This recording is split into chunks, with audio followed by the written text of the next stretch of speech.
Welcome to the Vision for Life podcast, an ongoing conversation between the pastors of Fellowship Denver and the church at large. Each week we talk about life, faith, the Bible, and how to follow Jesus as we go about our daily lives.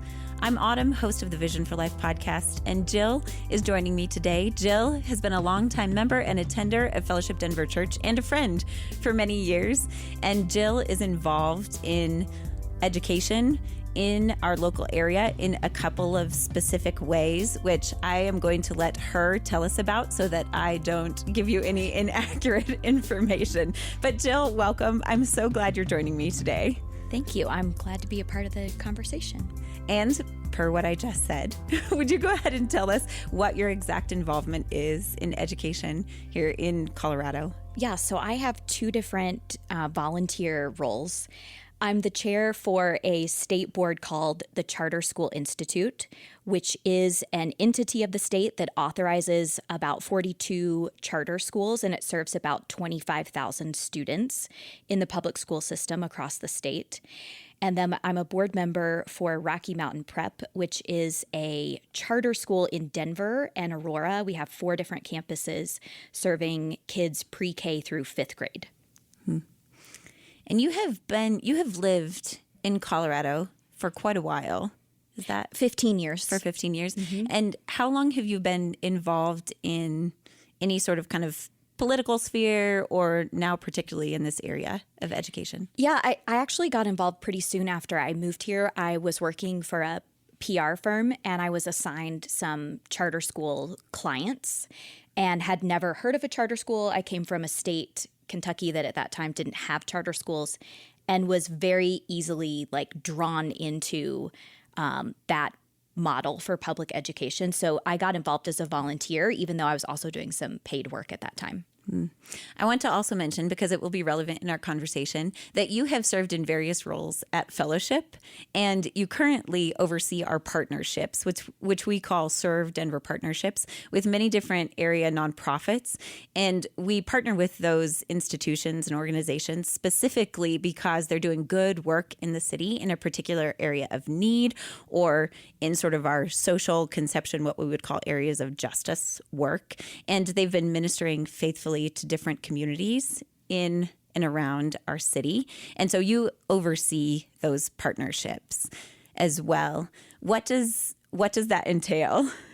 So our philosophy is that these organizations that run good nonprofits do it better than we could. So we should partner with them. We should direct our congregants to be involved in the city through them, knowing that they're doing very holistic work that serves very practical needs, but also the spiritual dimension of our neighbors' lives. So we have about 4 or 5 partners that we're consistently sharing with you about, letting you know what their needs are, and encouraging our members to be involved in a sustained way in these ministries' work. And we've mentioned a couple of them in weeks past. We had a conversation with someone who attends Fellowship Denver and works at Mile High Ministries, and then with our Serve Denver partners from Cross Purpose, an organization that is involved in career training and job placement.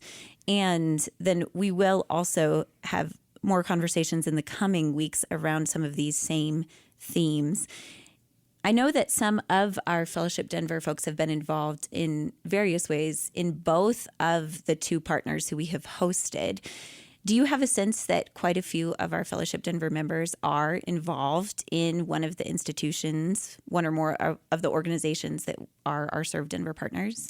Yeah, I mean, I think it fluctuates, but I know we typically have, I'd say, anywhere from 15 to 25 people that are mentoring through Save Our Youth, which is one of our longtime Serve Denver partners. We just launched Cross Purpose last year, but we've already seen a handful of people engage with that, and we're about to kind of roll out the next sort of season of opportunities for that ministry. And sometimes it's harder to track with some of our other partners. But yes, the bottom line is yes, I think we work really hard to find partners that are a good fit for the type of resources and time and capacity that our members have. And so we generally see great response when we let people know there's a need. In today's conversation, which is situated in this series of conversations, we're pulling in a few central themes. One is that love of neighbor is an imperative that Jesus centralizes in his teaching, and that was also on clear display in the Old Testament law. And we're stating in these episodes that love of neighbor is sacrificial and active, and that Jesus states it as an expectation that following him includes this sort of sacrificial, outward-facing love for our neighbors, who we've said are people in need around us. And then we're also asking in these conversations, who are our vulnerable neighbors? And our final theme that runs through all of these series of conversations is that our relational presence is what ultimately makes the biggest impact in the life of a vulnerable individual. And so today's conversation is a bit more broad than some of the others that we're taking on, because we're talking about education, sort of education from the local perspective. So in the sense of what is the state of education in the greater Denver metro area, and in consideration of the vulnerable populations and people that our educational systems impact and include and involve. And so you mentioned One Serve Denver partner, Save Our Youth, that works specifically within this realm of education, educational institutions, and helping vulnerable children and students.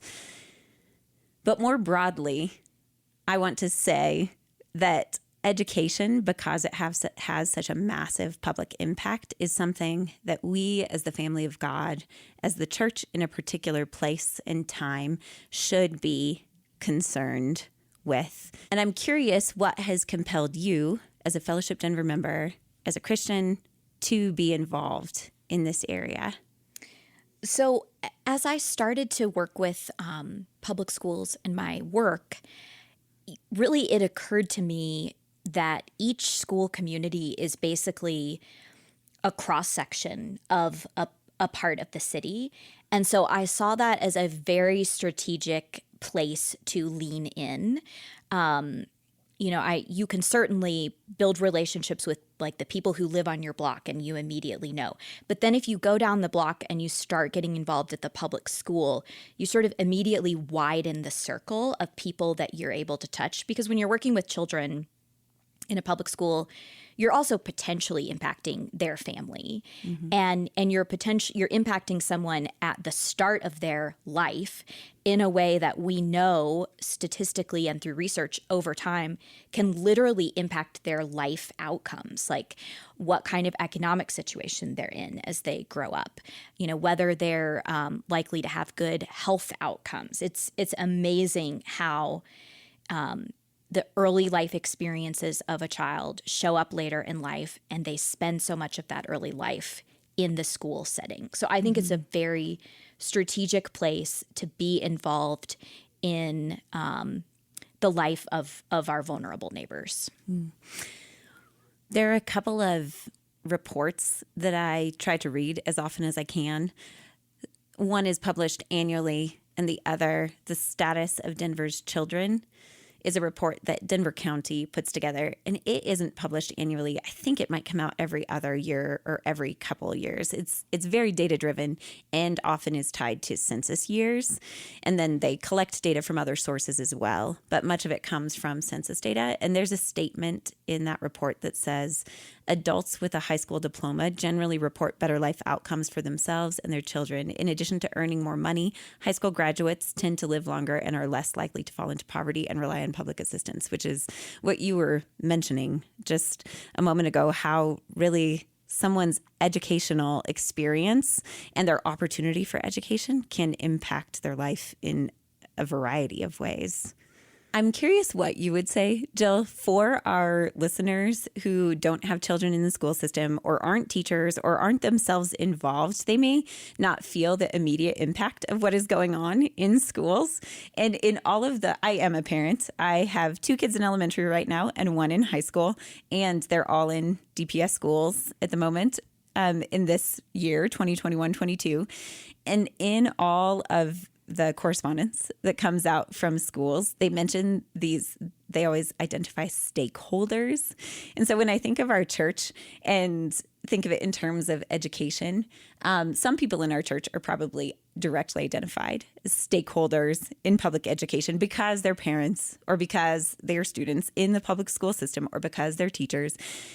Someone who experiences this direct tie and impact to the school system. But there's also this large group in the church who are just people who attend and don't fit into any of those categories. So what would you say for our listeners who don't have children or aren't teachers or aren't involved directly? Why should they care about the state of our educational systems here in the Denver metro area? I love that question because for most of like the 10 to 12 years I've been involved, that was me.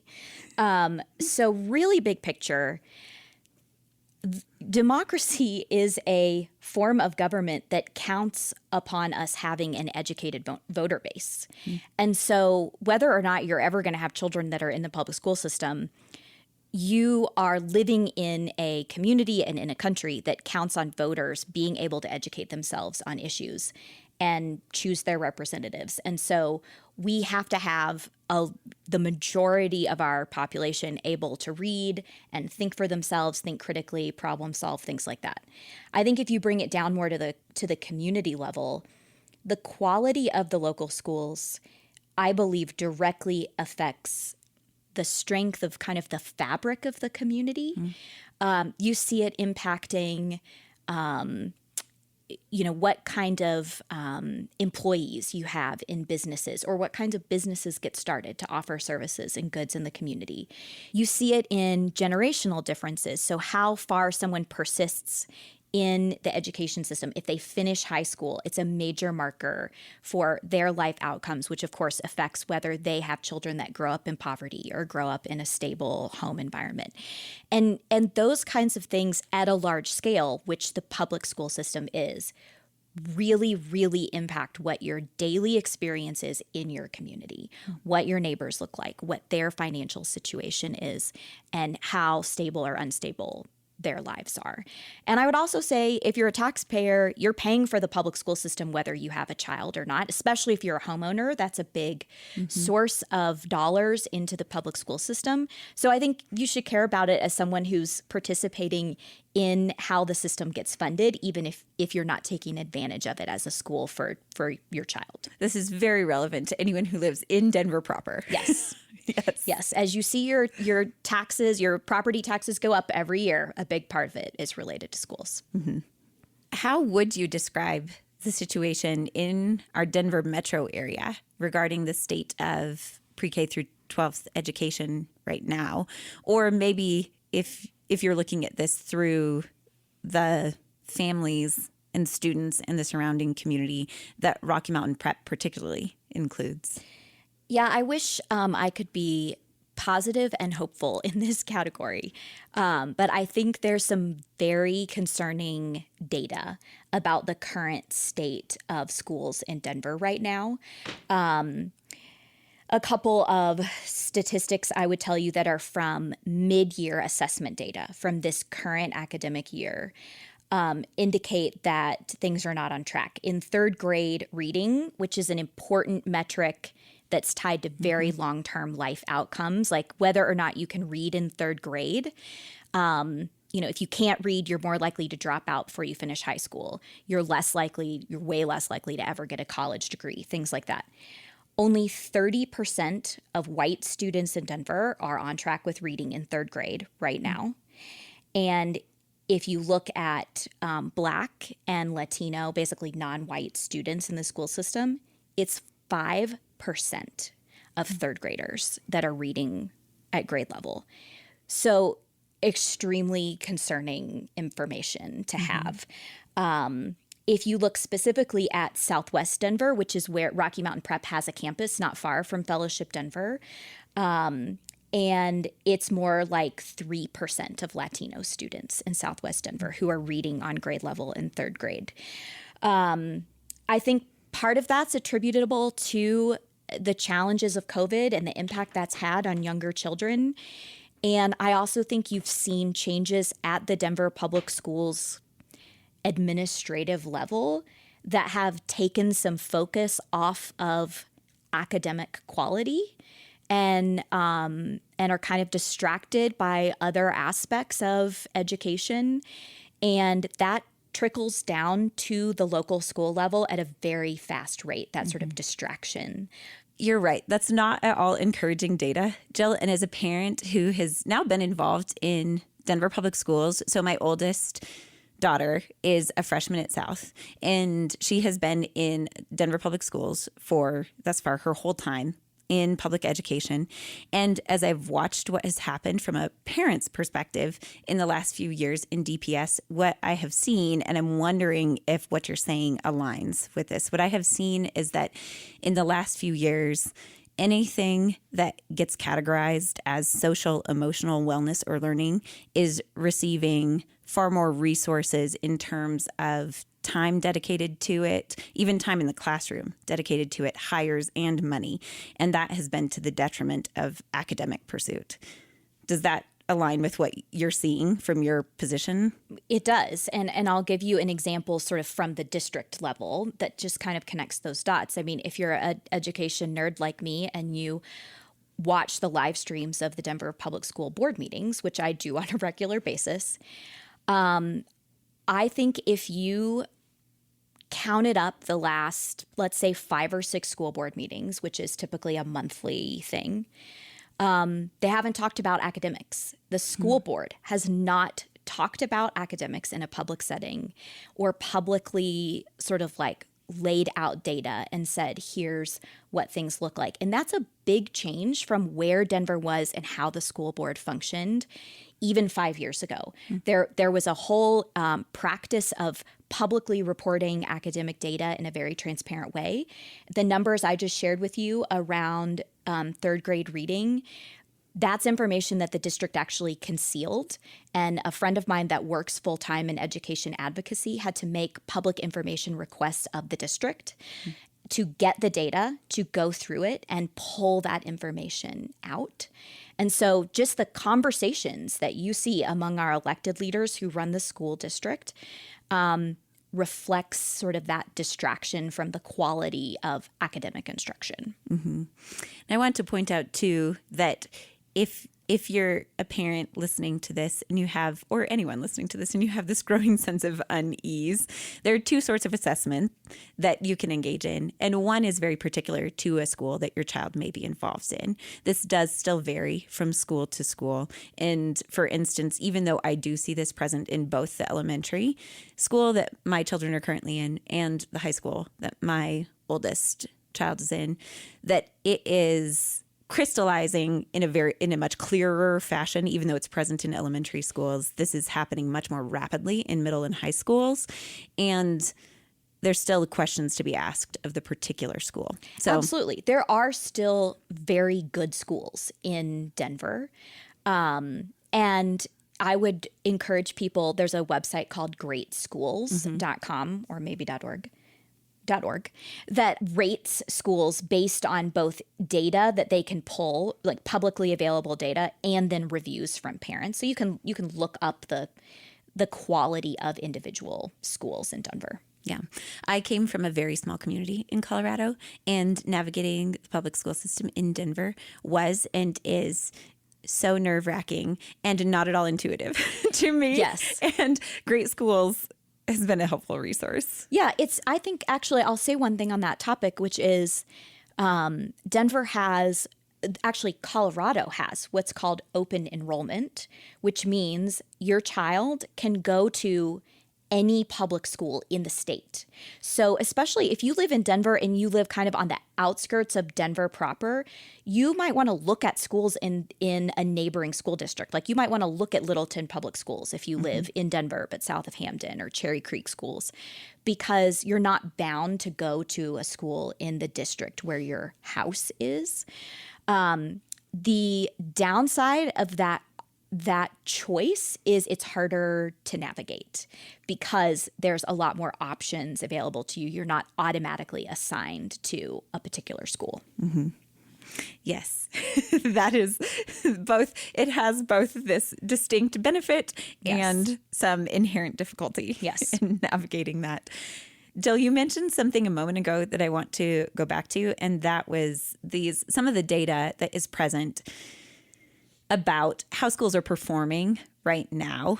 And many times that's categorized in terms of ethnicity and race in the outcomes, both a point in time sort of statistic as far as how schools and children are performing, and then also in the sense of, in some reports, it's tied to particular educational outcomes for those groups of students. There are some demographic shifts in Denver in the last decade, particularly, that I think are interesting to consider in this conversation and interesting for the church to contemplate and dwell on because of our desire to love our neighbors well and because of our missional presence in the city and even because of our partnerships with these different Serve Denver organizations. And one of the demographic shifts that I'm curious about and want to get your thoughts on also comes from these two reports that I mentioned earlier. So I'm pulling some of this from the Status of Denver's Children. And then there's another report that I consult that's called the Kids Count Report. And that is an annual report published by the Colorado Children's Campaign. In these reports, you can see that the growth in Denver as a whole in the last 10 years has been rapid and has been primarily in this sector that is categorized as like middle to upper middle class white individuals. So that's where the most growth has occurred the most quickly in our like Denver metro area. But in terms of children, it's interesting because there's this pretty big divide. The most rapid growth in children, in the population of children in the Denver metro area, is in non-white families. So as we look at that, at the statistics that you mentioned earlier, alongside this reality about this divide in the way our demography is occurring in the city, what should we make of that? And how does that impact our conversation? Yeah, I think that's really an important fact. And I'll even add a couple of specific numbers. This is statewide, but I believe it's reflected in Denver that in 2000, just 30% of students in Colorado were students of color. And now it's about 50%. So it's been a very significant increase. I would argue it makes the schools and even nonprofits that serve these children, like Save Our Youth, even more strategic and important because they're places where they're increasingly serving children that are likely to be facing additional challenges in life. And it also matters because you see a big difference between the families who are served by the school system and the overall voters who make choices that directly impact the school system. And so I'd say it increases, I would hope that our church feels that it increases the responsibility we all have in choosing great board members when we have that opportunity in local elections. Because even if our kids we don't have kids because we're upper middle class, white, we're in that population demographic, our choices impact those vulnerable families very, very directly. So I think it adds to the need to think about schools as a part of what makes our community strong. And it is incredibly important in that question of looking around, assessing who are the vulnerable people in our communities and right around us, and how, as you just said, our choices in the public sphere actually impact them. So how could someone who is listening to what we're saying and says, yes, I agree, I see education as having this massive public impact, I understand that it's important in the lives of vulnerable children, particularly families living in poverty, and then even in looking in our local Denver context with the particular demographic shifts, that strengthening our public school systems is going to be important for the entire fabric, as you've said, Jill, of our community. So where would you point someone to be informed about the state of education in Denver, particularly as voting members of a county and state? Where can we turn for some information? I think there's two primary places I would point you, and I think they both have reliable information, but it still takes a good amount of effort to know what's going on. I want to put that out there as well. One is a website called Chalkbeat, which is it's actually a national education news reporting platform, but there's a Colorado specific focus. And so all of their reporting is related to things going on in public education. So that's a good resource because it just cuts down the amount of news you have to sort through to get to something about our schools. I think it has a little bit of a bent toward the left side of the political spectrum. I think another resource I would offer, news resource that has a bent toward the right, would be Colorado Politics, which, full disclosure, my husband's family is involved in ownership of Colorado Politics. But I do think it's a legitimately good resource, especially for sort of news about local elections and how that's going to affect or shape what's happening in the school system. In the past, Hunter has also recommended to me personally the Denver Gazette, which is a local publication, but they just cover a lot of school-related reporting. Do. Right, exactly. And actually, that reminds me of another resource. There's a blog called Board Hawk. And the guy, Alan Gottlieb, who writes that blog, also reports for the Denver Gazette regularly. Okay. And he specifically follows what happens at the Denver Public School Board meetings. So if you're a parent who's kind of really wants more information on that, but you don't want to sit there and watch the live streams, I think Alan does some really good reporting on what's happening with the Denver Public Schools Board. This is a fascinating insight into your life, Jill, that you watch the C-SPAN equivalent of the local Denver. It's way worse than C-SPAN. It's just like on YouTube. So like our church services. Yeah, You can watch a Fellowship Denver service, hop over, watch some Denver school board meetings. That's right. So I want to shift now into a sort of different frame of mind that is asking directly, then as individuals who are processing this and taking this a step beyond just being informed about the state of schools to asking what our response and involvement should be. And that has both this individual connotation and then collectively as a church family in a local area who has schools right around us and who is considering a different population of people to our west and to our east and what the needs are among those different populations. I want to ask, how can we respond to what is going on? And I think of interest in this part of our conversation as we consider those questions is from my vantage point as someone who has led kids ministry for a while, who is very concerned about the state of schools in our city and who has students directly involved in and impacted by those schools. I think we're at a moment of what I would describe as divergence between the church as a whole, so kind of the evangelical or even just broader Christian church in America, and the political sphere. And I think this has been true through the whole of American history. So my assessment, my very short assessment for sake of the podcast conversation, is that these spheres of politics and the church and education have an interesting and overlapping history in America, and it is one of repeated divergence and convergence. In the colonial era, many public educational institutions existed due to the concerted efforts of groups of parishioners who shared location and religious affiliation and just decided that their children needed a place to go to school to be educated.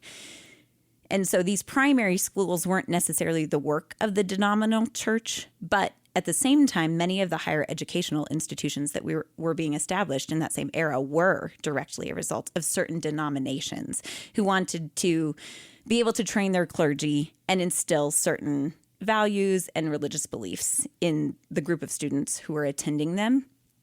And then since that time, as the history of public schools went and the separation of church and state was solidified, I think there are these moments when the church has been very involved in the sphere of public education, and then moments due to what is happening in the political sphere and the fact that schools are state-run. So that have caused these moments of divergence. And so in our lifetimes, Jill, I think we're about the same. We're close to the same age. We've even experienced that, I think.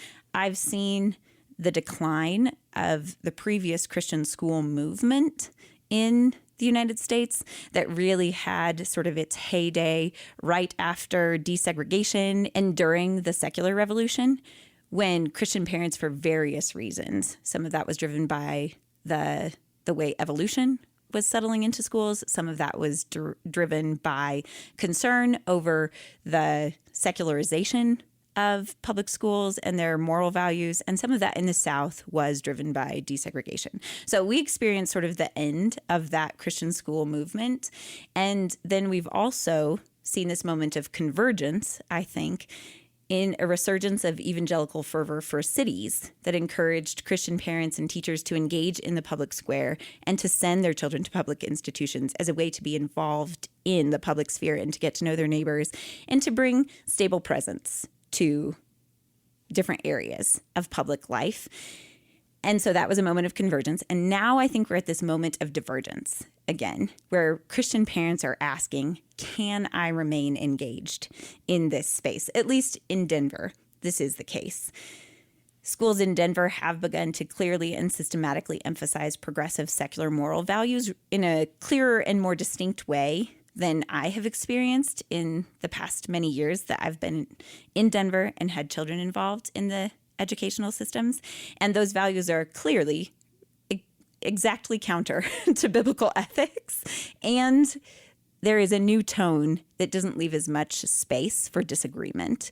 And so I think Christian parents right now are asking, what decisions am I left with? And particularly in this way that has to sort through these competing values.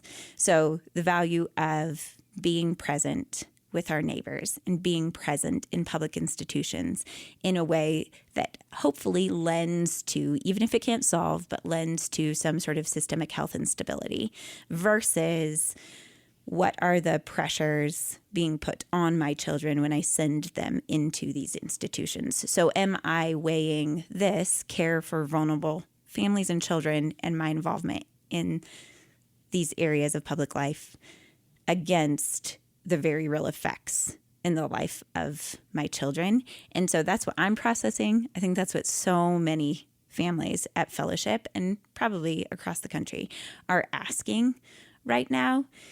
And from your vantage point, as you've watched what's happening in public schools in Denver and around the state, how do you think through that? How can we balance those desires?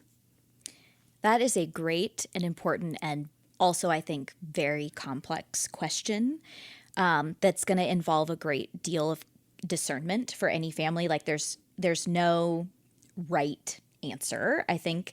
But I'm happy to kind of talk about a spectrum, I think, of what that could possibly look like for different families. I do think that there's both sort of a like top-down way to think of it, of how might we be involved at sort of like leadership influencing levels, which is the path I have sort of taken so far as someone who was not a parent. And if any of our listeners are interested in that, I'm happy to connect with you and help you even identify opportunities. I mean, charter schools across the community are always looking for board members, and traditional public schools are often open to volunteers, even if you don't have a child in the school. And that can be a little trickier to navigate, but the opportunity is there.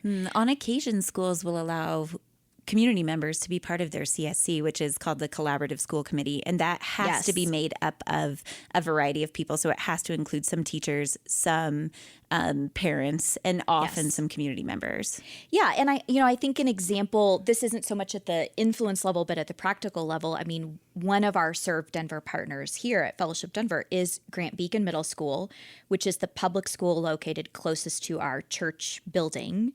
And we've made some small commitments to the school around like, we'll keep your food pantry stocked.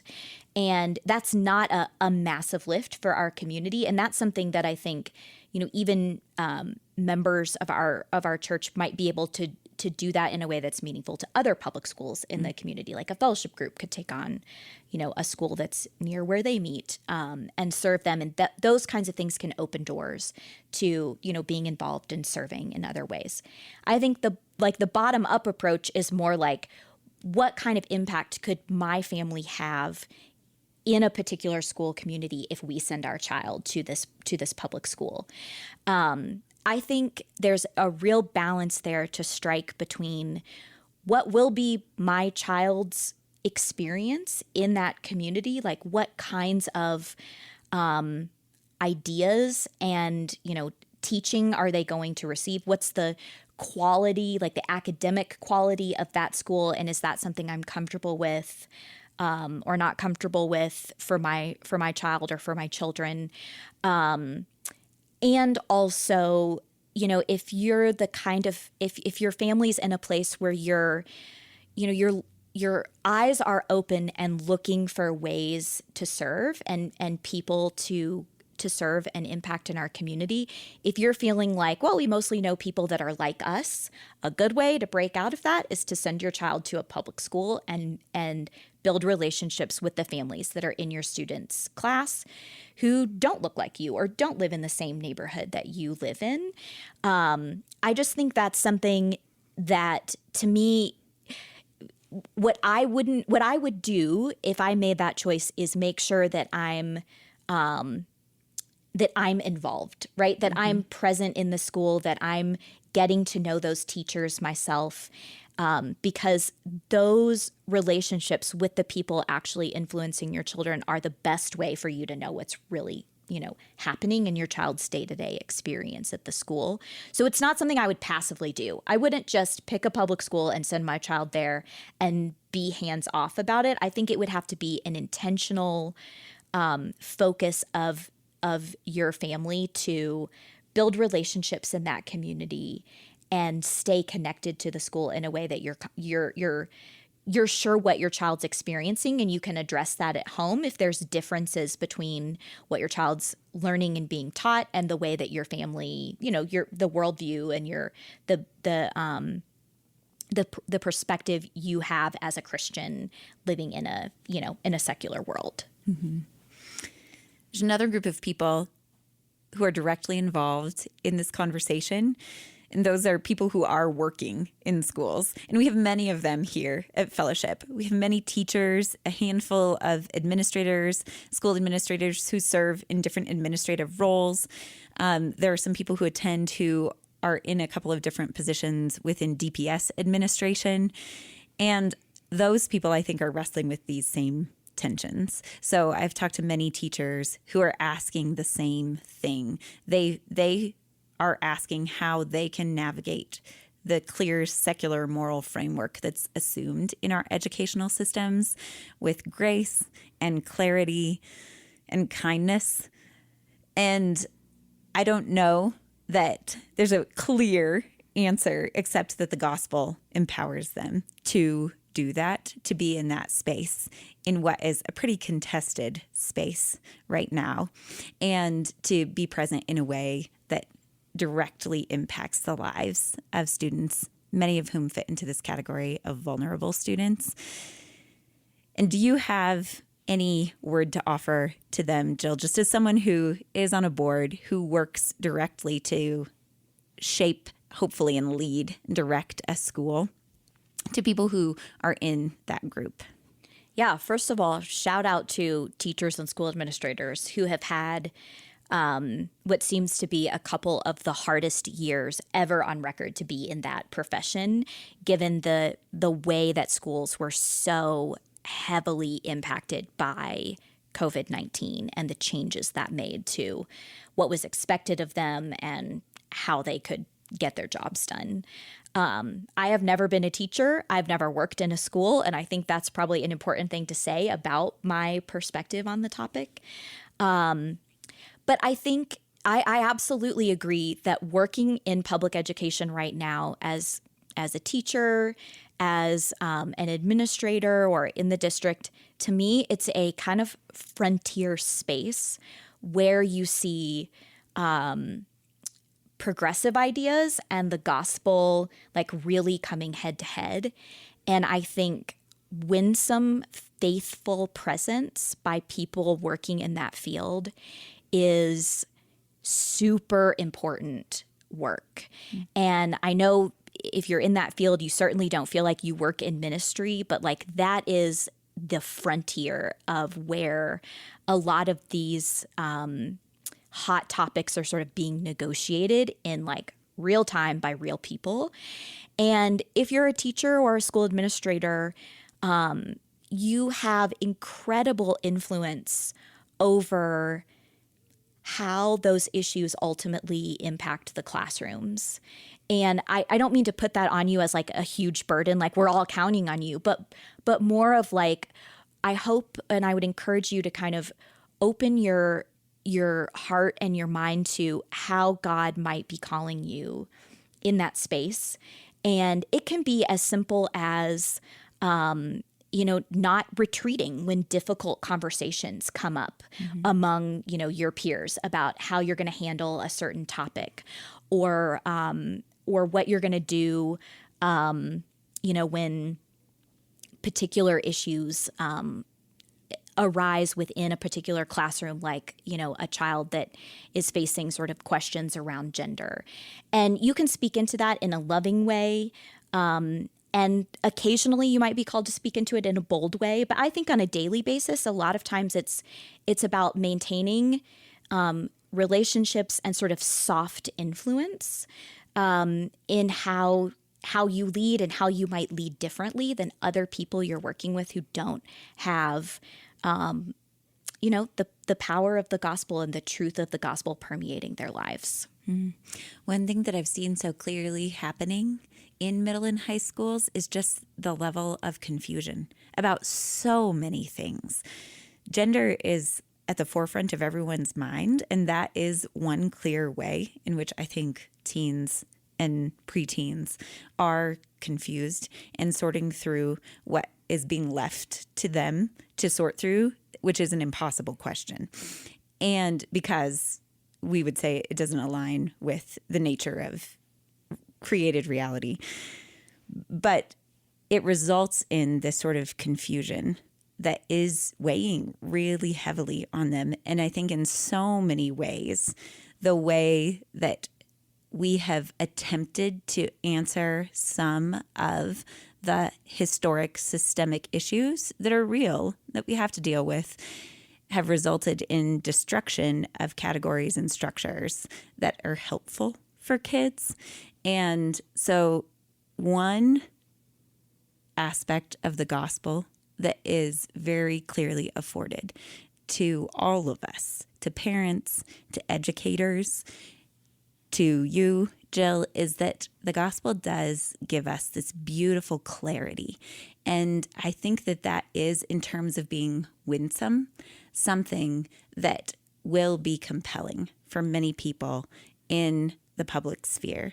So someone who is in a purely secular, progressive space and being informed by that set of values may find the attractiveness of the gospel in this way, in the clarity that it offers. And I think when we're relationally attached to someone in a place like teachers and educators are, that's something that we can consistently, gently offer, even in the way we live, even if the ways in which teachers feel like they can challenge or state things directly right now is sort of minimized, but their presence there still allows them to live out the clarity of the gospel. And I think that that is and will be so attractive for some people, particularly young people, as they're wading through what are really confusing issues right now.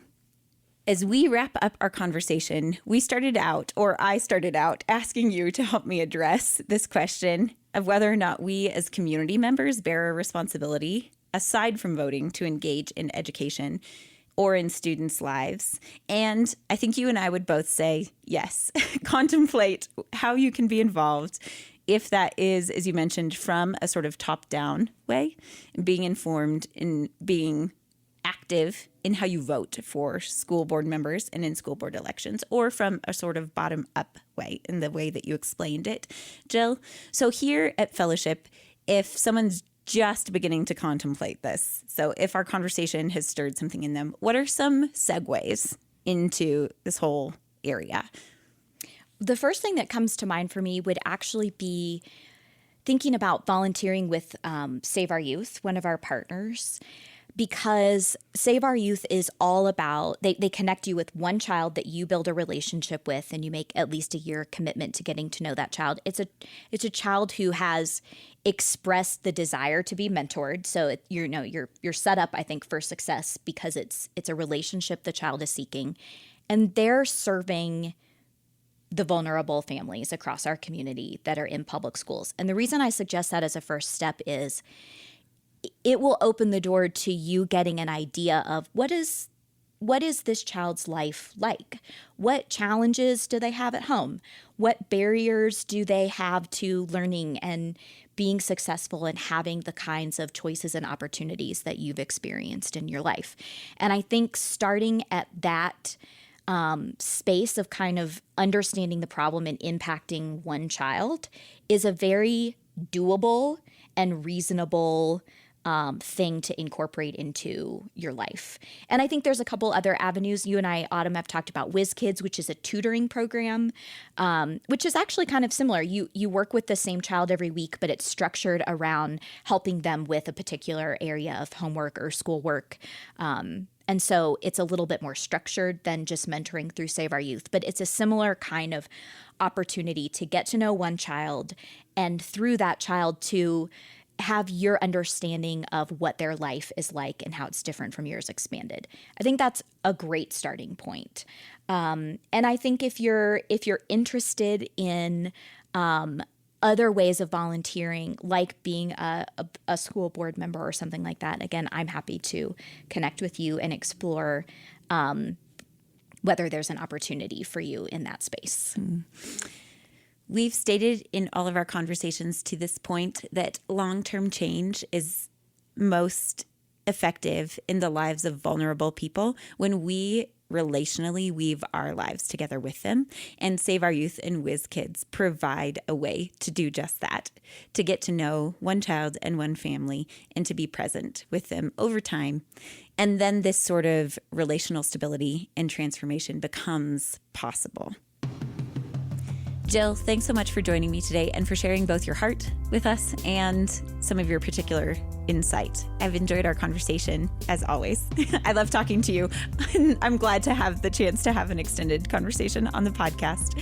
If you have questions or comments or suggestions, whether about today's episode or something you would like to hear us discuss on the podcast in the future, or if you'd like to ask me to connect you with Jill, feel free to email podcast@fellowshipdenver.org.